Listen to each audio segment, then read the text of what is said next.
Aqui. Ao vivo é assim, né, meus queridos?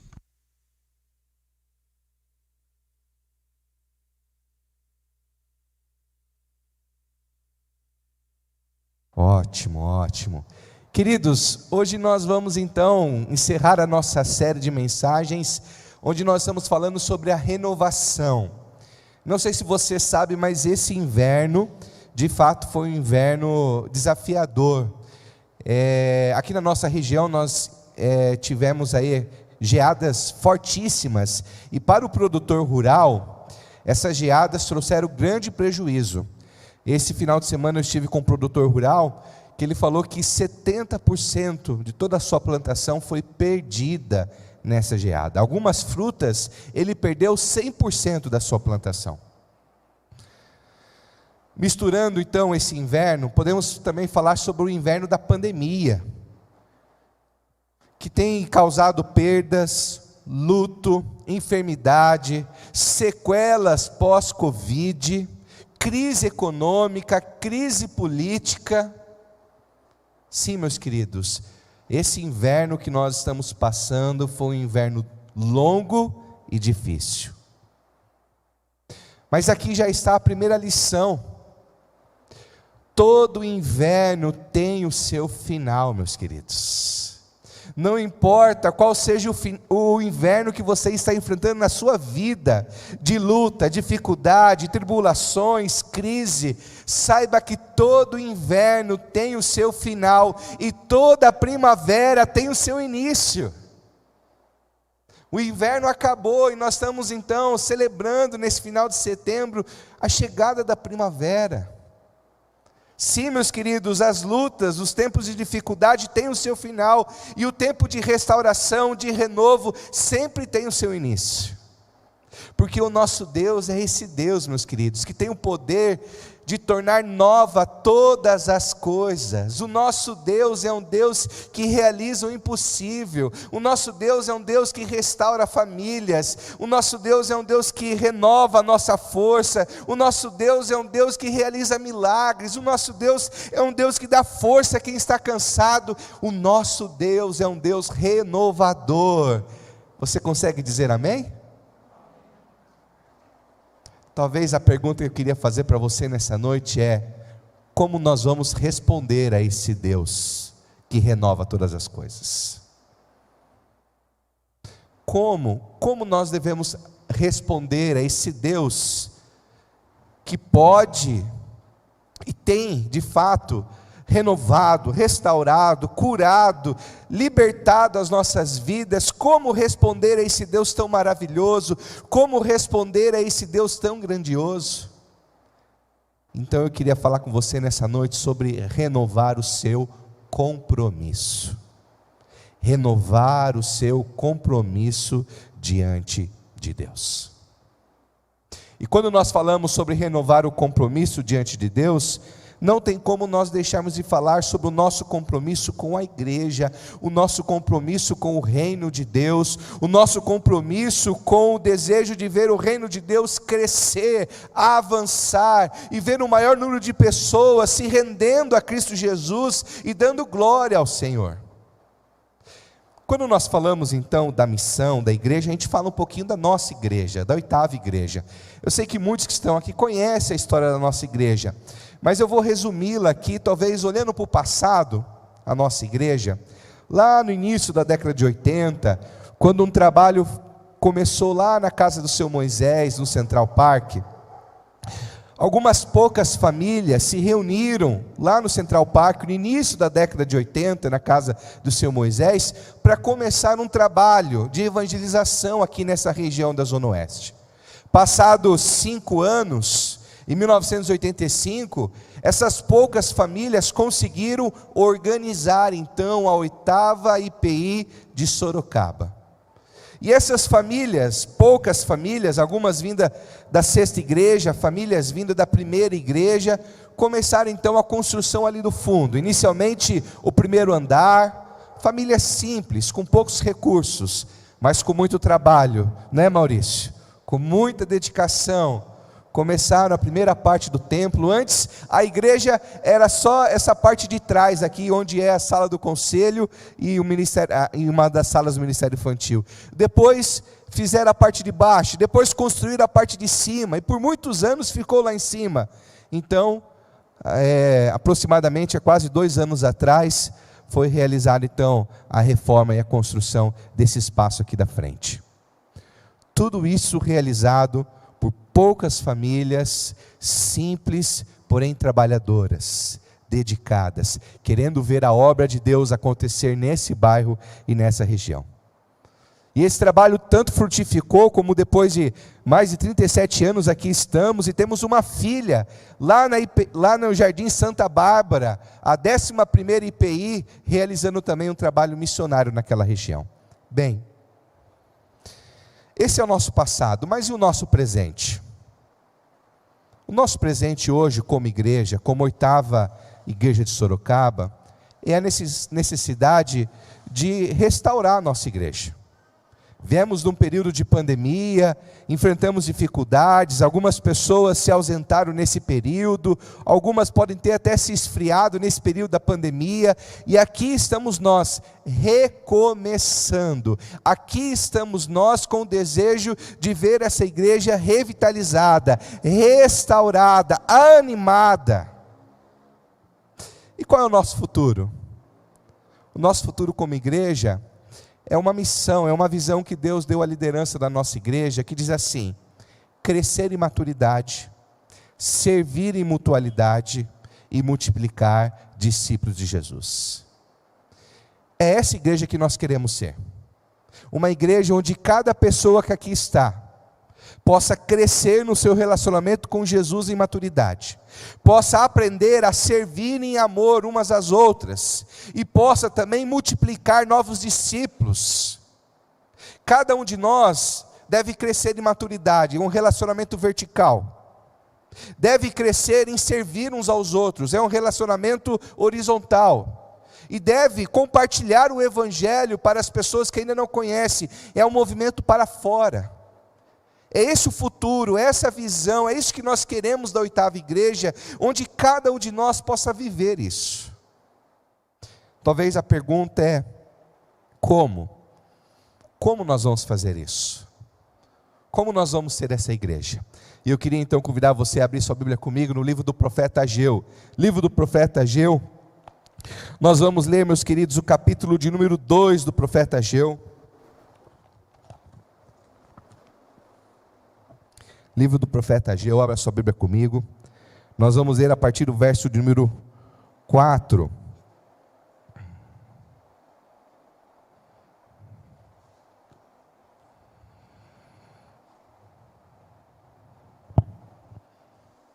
A palavra de Deus diz assim: coragem, Zorobabel, declara o Senhor. Coragem, sumo sacerdote Josué, filho de Jeozadaque. Coragem, ao trabalho, ó povo da terra, declara o Senhor, porque eu estou com vocês, declara o Senhor dos exércitos. Essa é a aliança que eu fiz com vocês quando vocês saíram do Egito. Meu espírito está entre vocês, não tenham medo. Assim diz o Senhor dos exércitos: dentro de pouco tempo farei tremer o céu, a terra, o mar e o continente. Farei tremer todas as nações que trarão para cá os seus tesouros, e encherei esse templo de glória, diz o Senhor dos exércitos. Tanto a prata quanto o ouro me pertencem, declara o Senhor dos exércitos. A glória deste novo templo será maior do que a do antigo, diz o Senhor dos exércitos, e neste lugar estabelecerei a paz, declara o Senhor dos exércitos. Essa é a mensagem do profeta Ageu. E eu queria que você, junto comigo, entendesse um pouquinho do contexto dessa mensagem, tudo bem? Os irmãos e as irmãs estão comigo, sim? Se você não conhece, o Antigo Testamento conta a história do povo de Deus. E dentro da história do povo de Deus, os descendentes de Abraão, Isaac, Jacó, nós temos o período do reinado, onde o rei Saul rei Davi, rei Salomão reinaram sobre o povo de Israel, trazendo um período de grande riqueza, de grande poder, de grande glória. Mas logo depois do reinado de Salomão, os filhos de Salomão dividiram o reino de Israel em duas partes. O reino do norte, que ficou chamado como Israel, e o reino do sul, como Judá, que tinha sua capital Jerusalém. Tudo bem? Ao longo do tempo, o reino do norte foi invadido por outras nações, e também começaram a adorar outros deuses. Então o reino do norte se misturaram aos outros povos. Quem permaneceu fiel foi o reino do sul, Judá, que tinha sua capital em Jerusalém. Mas o próprio reino de Judá, o povo que permaneceu fiel, também desobedeceu a Deus, e Deus permitiu então que uma grande nação invadisse Judá e levasse exilado o povo para a Babilônia. E nós temos então os 40 anos do povo exilado na Babilônia. Depois, eu falei 40? Não, é 70 anos exilado na Babilônia. Depois desse período de 70 anos, onde o povo foi tirado de sua terra, foi tirado da sua cultura e foi levado para o Império Babilônico, depois de 70 anos, Deus permitiu que esse povo retornasse. E quando eles retornaram então para a sua terra, eles se depararam com o desafio de recomeçar, de reconstruir, de revitalizar o templo, a cidade, a sua nação. Mas esse período, meus queridos, foi um período de pobreza, porque quando eles vieram, eles encontraram a sua nação devastada. Não havia plantação, não havia construções, o templo estava em ruínas. Era também um tempo de desânimo, porque quando eles viram toda aquela destruição, e eles lembraram o tempo de Davi, o tempo de Salomão, um tempo de glória, um tempo de poder, e agora eles olham para aquilo que estão encontrando, tudo em ruínas, aquilo trouxe desânimo. Não só isso, era tempo também de oposição, porque as outras nações vizinhas não queriam que esse povo reconstruísse sua cidade, não queriam que esse povo reconstruísse sua nação. Então eles enfrentaram forte oposição. Diante desse contexto, Deus levanta então o profeta Ageu, que traz essa mensagem de como recomeçar, de como renovar o compromisso com o Senhor. Então, a primeira mensagem que o profeta Ageu vai trazer, e traz também ao nosso coração, meus queridos, para renovar o nosso compromisso, isso significa trabalhar com muito esforço. Renovar o nosso compromisso com Deus, pós esse período tão difícil de pandemia, é estar disposto a trabalhar com muito esforço. Olha só o que diz lá em Ageu 2, verso número 4. Coragem, Zorobabel, declara o Senhor. Coragem, sumo sacerdote Josué, filho de Josadaque. Coragem ao trabalho, ó povo da terra, declara o Senhor, porque eu estou com vocês, declara o Senhor dos exércitos. O povo estava desanimado, a missão era muito grande, reconstruir Jerusalém, reconstruir o templo de Jerusalém. Não temos recursos, temos oposições, o nosso passado era tão bom e o nosso presente é tão difícil. Meus queridos, quando nós estamos numa situação de desânimo, a mensagem de Deus para o nosso coração é: levante-se e trabalhe. Levante-se e encare o desafio. Levante e dobre as mangas e coloque a mão na massa. Levante e trabalhe. Levante e lute. Levante e enfrente. Essa mensagem de Deus para o povo, dizendo: olha, eu sei que está difícil, o contexto é desafiador, mas coragem, não fiquem desanimados, tenham esperança, e coloque a mão na massa, arregace as mangas, e enfrentem os desafios. Um salmo que muito provável foi construído nesse período, que é o Salmo 126, onde o povo estava reconstruindo Jerusalém, reconstruindo o prazer de adorar no templo. O Salmo 126, verso 5 diz assim: aqueles que semeiam com lágrimas, com cantos de alegria colherão. Aqueles que semeiam com lágrimas, com cantos de alegria colherão. Meus queridos, nós somos uma geração que quer tudo pronto, não é verdade? Nós somos uma geração que quer poupar o tempo e esforço. Nós somos uma geração que quer descobrir quais são os atalhos. Mas, meus queridos, muitas vezes para a gente poder colher, antes nós precisamos semear com muitas lágrimas. Antes de colher os frutos, nós precisamos preparar a terra com o nosso trabalho, com a nossa dedicação. Precisamos plantar com lágrima, com esforço, com dedicação, para que lá na frente possamos então colher os frutos. Mas nós somos a geração que prefere pedir marmitex do que fazer comida.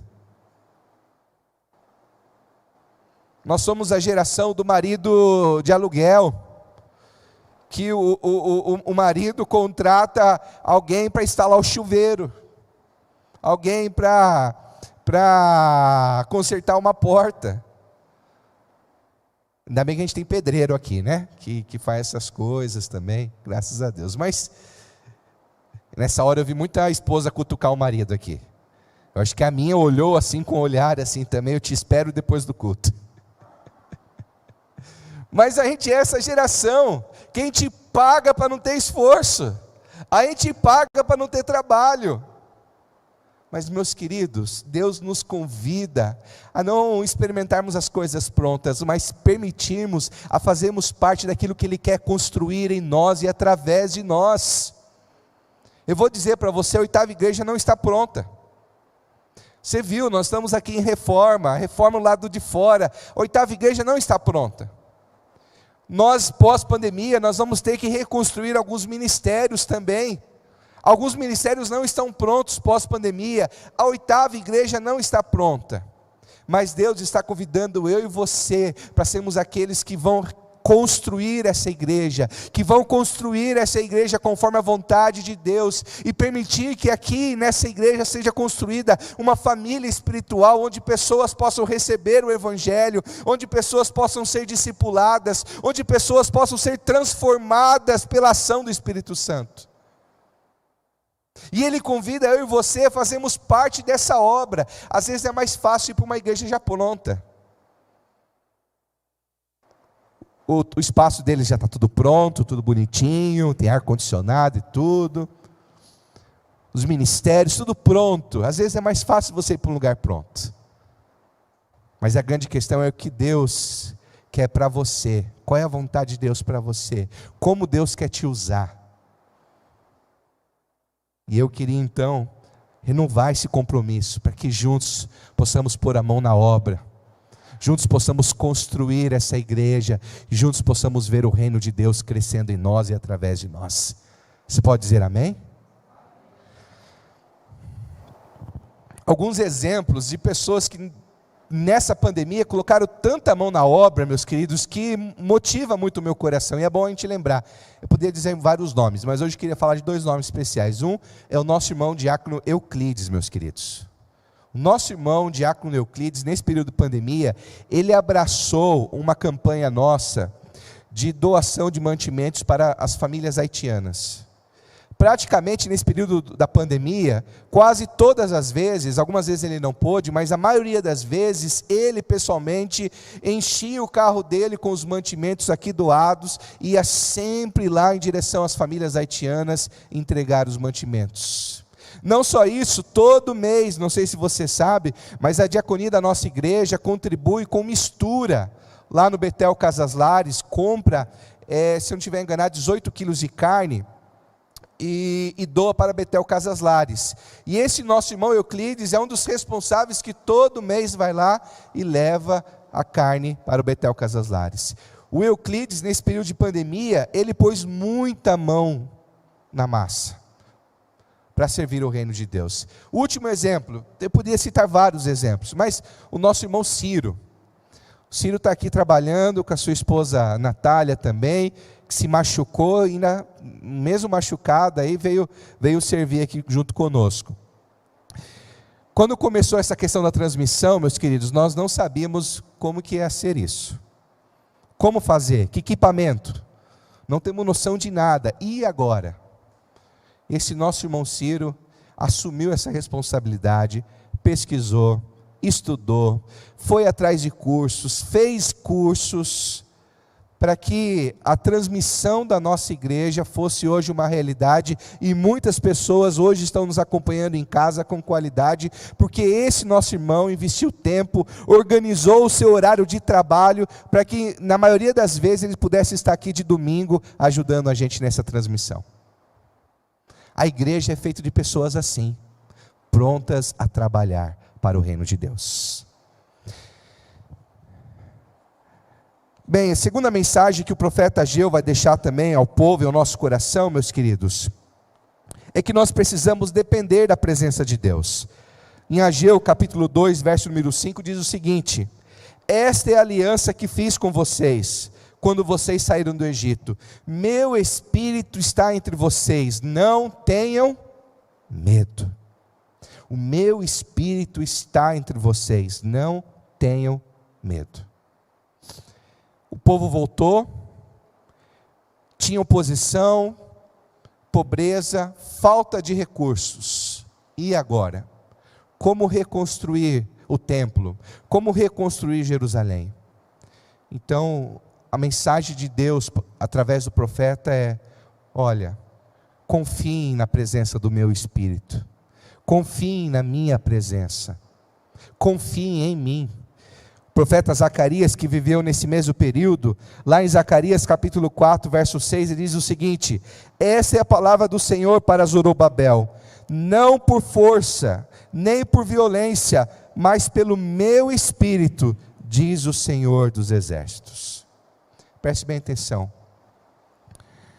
O povo estava enfrentando um desafio, e eles não tinham recursos financeiros e nem pessoais, nem recursos humanos para enfrentar aquilo. Então Deus estava dizendo: mas aprendam a depender de mim, porque não é pelo poder, não é pela força, mas pelo meu Espírito. Às vezes nós nos deparamos com situações, meus queridos, que nós olhamos para a circunstância e nós chegamos a essa conclusão: nos falta recurso financeiro, nos falta recurso humano para enfrentar esse desafio. Mas é exatamente em momentos assim, a voz do Senhor diz ao nosso coração: mas dependa de mim, confia em mim, descanse em mim. Porque não é sobre nós, não é sobre as nossas habilidades, não é sobre o nosso poder, não é sobre a nossa força, mas é sobre o poder de Deus, é sobre a força de Deus. Então, diante da falta de recursos, diante das limitações, aprenda a depender do Senhor, tudo bem?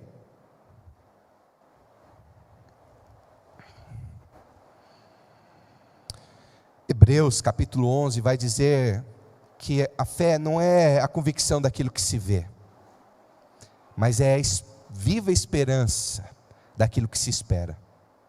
Nós cristãos, nós não vivemos por aquilo que enxergamos, nós vivemos pela fé. E pela fé, meus queridos, nós acreditamos num país melhor. Pela fé, nós acreditamos no fim de uma pandemia, como o presbítero Milton diz, o fim disso daqui. Pela fé, nós acreditamos num tempo de uma economia mais estável. Pela fé, nós acreditamos numa igreja restaurada, reformada, renovada. Pela fé, nós aprendemos a depender de Deus, porque sabemos que os recursos não estão em nós, mas nós confiamos no Senhor. Os irmãos e as irmãs estão me entendendo, sim?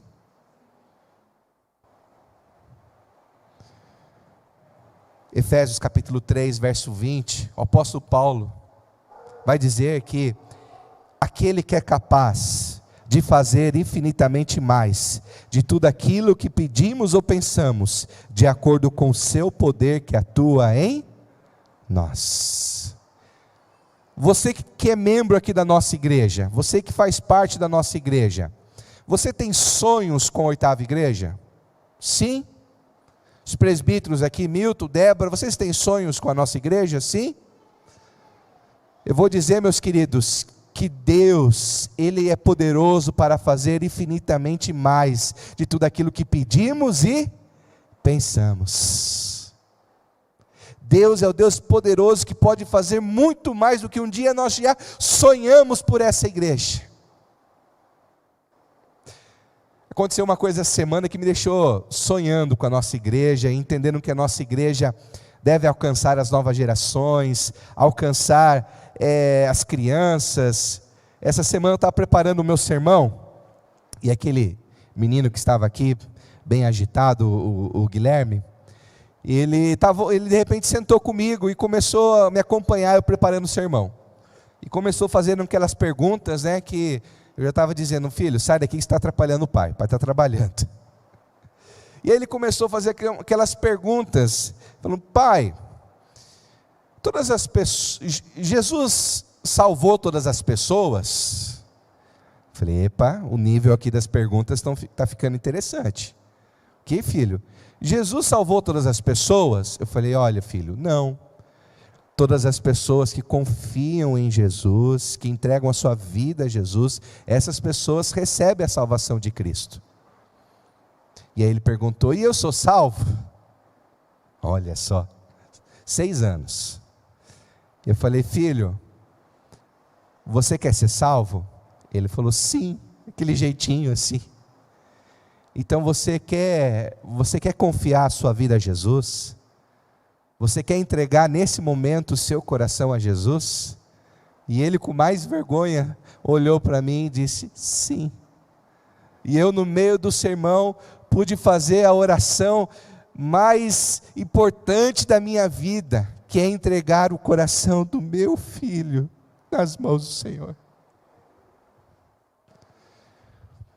Ah, queridos, nós podemos ter sonhos por essa igreja, mas Deus tem sonhos maiores, e Deus quer realizar grandes coisas através da minha vida, através do Saulo, do Geiso, do Maurício, do Milton, da Dolores, da Roseli.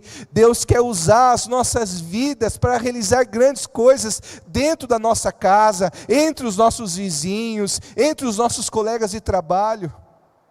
Mas não é o nosso poder, mas é depender do poder de Deus que realiza em nós e através de nós. Você consegue dizer amém?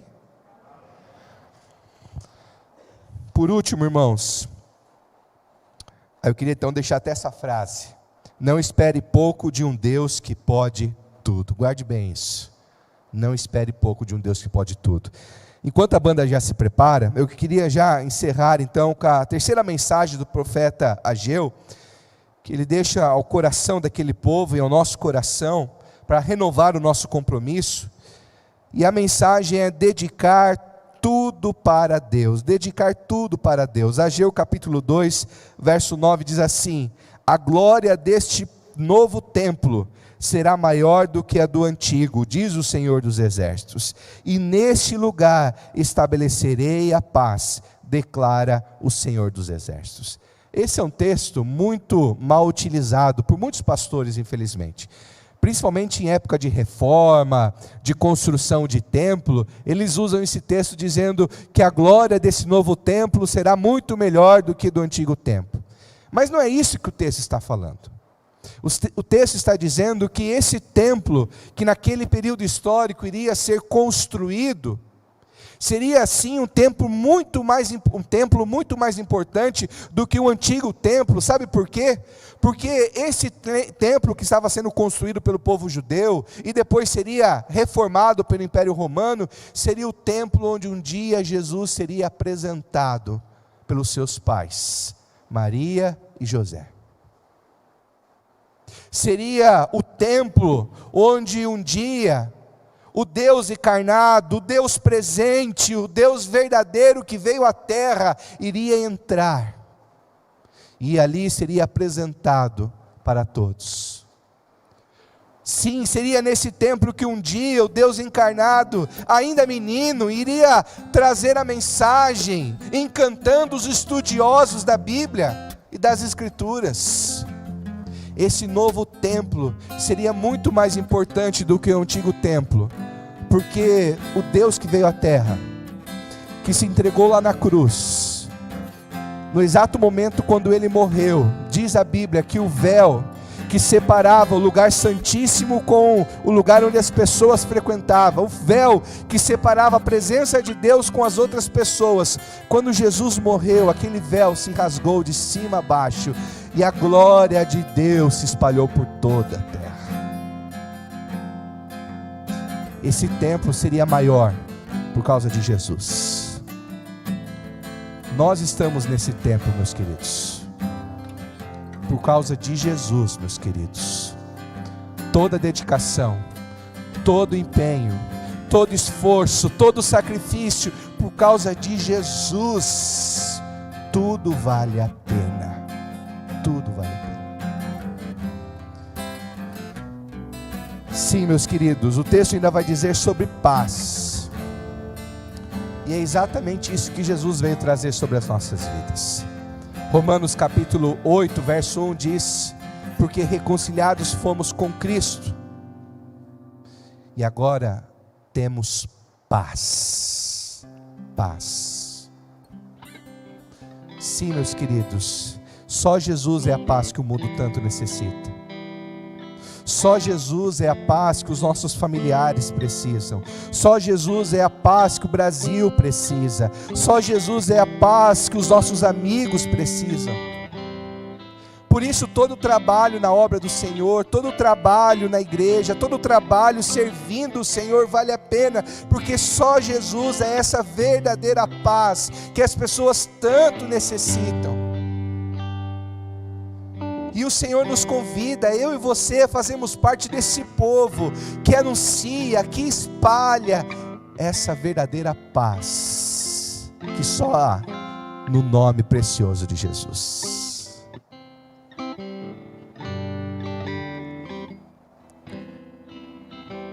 Enquanto eu queria convidar vocês a colocar em pé nesse momento, eu queria então deixar algumas perguntas para você nessa noite, para você pensar e refletir ao longo dessa semana. A primeira pergunta é: você compreende o que Jesus fez lá na cruz? Você já experimentou a paz de Jesus? Você já confiou a sua vida a Jesus como meu filho essa semana?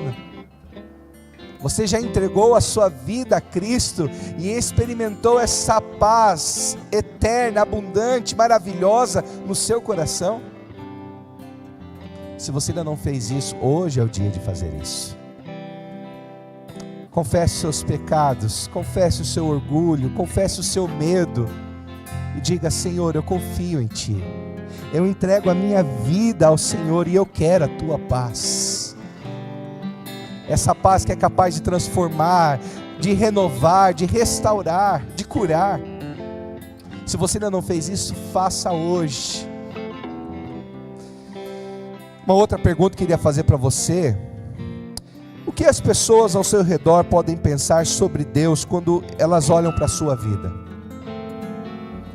Sabe quando as pessoas olham a sua vida, a maneira que você usa seu tempo, a maneira que você usa os seus talentos, o que as pessoas poderiam aprender sobre Deus?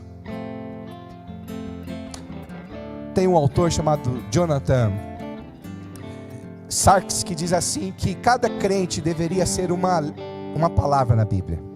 Cada crente deveria ser uma palavra na Bíblia. Cada família deveria ser uma frase na Bíblia.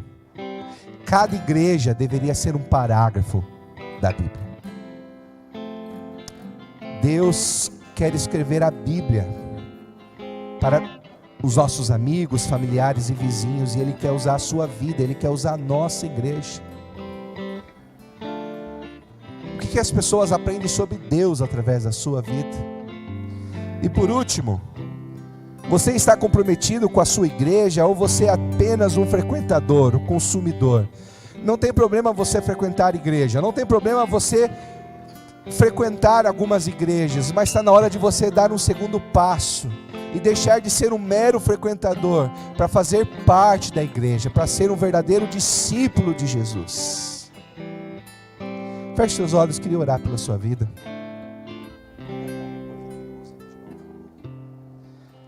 Senhor, nosso Deus, nosso querido Pai, nós estamos na Tua presença nesse momento. Reconhecemos que enfrentamos e estamos enfrentando um longo e difícil inverno. Os desafios são grandes na nossa vida pessoal, vida profissional, até mesmo na igreja, Senhor. Mas diante dos desafios de recomeçar, de reconstruir, de renovar, nós clamamos a ajuda do Teu Espírito para nos dar coragem, para nos dar ânimo, para nos dar força. Não nos permita, Senhor, fugir dos desafios. Não nos permita, Senhor Deus, nos omitir diante dos desafios, mas nos dê coragem para recomeçar aquilo que precisa recomeçar dentro da nossa casa, para recomeçar aquilo que precisa recomeçar na nossa vida, para recomeçar aquilo que precisa ser recomeçado no Teu reino, na Tua igreja. Nos faça um povo corajoso, um povo trabalhador. Nos ajuda a confiar mais no Senhor, menos em nós, a depender mais do Senhor e menos, ó Pai, da política, da economia ou dos nossos recursos. Que nesse tempo tão difícil possamos desenvolver a nossa fé, possamos fazer aumentar a nossa confiança e dependência no Senhor. Mas, Senhor, nós também buscamos a Tua presença, para que o Senhor tire de nós qualquer comodismo, qualquer conformismo espiritual. Se existem vidas, ó Pai, nessa noite, que estão aqui conosco, ou que estão nos assistindo em seus lares, que deixaram, ó Pai, que o seu compromisso com o Senhor venha a se esfriar, que nessa noite o Teu Espírito reacenda a chama, que nessa noite o Teu Espírito faça renovar o compromisso, a generosidade, a dedicação, o amor, que possamos querer, Senhor Deus, ser uma igreja onde o Teu reino cresce, onde crianças, adolescentes, jovens se rendem ao Senhor, onde famílias são restauradas, onde viciados são libertos, onde pecadores encontram salvação no Senhor. Nós queremos sim, Pai, ser uma igreja usada pelo Senhor nesse novo tempo, nesse tempo difícil. Então usa as nossas vidas, usa a Oitava Igreja, Pai, para que o Teu nome seja glorificado e vidas sejam restauradas com a Tua paz. Nós oramos assim no nome de Jesus. Amém e amém. Vamos cantar ao nosso Deus.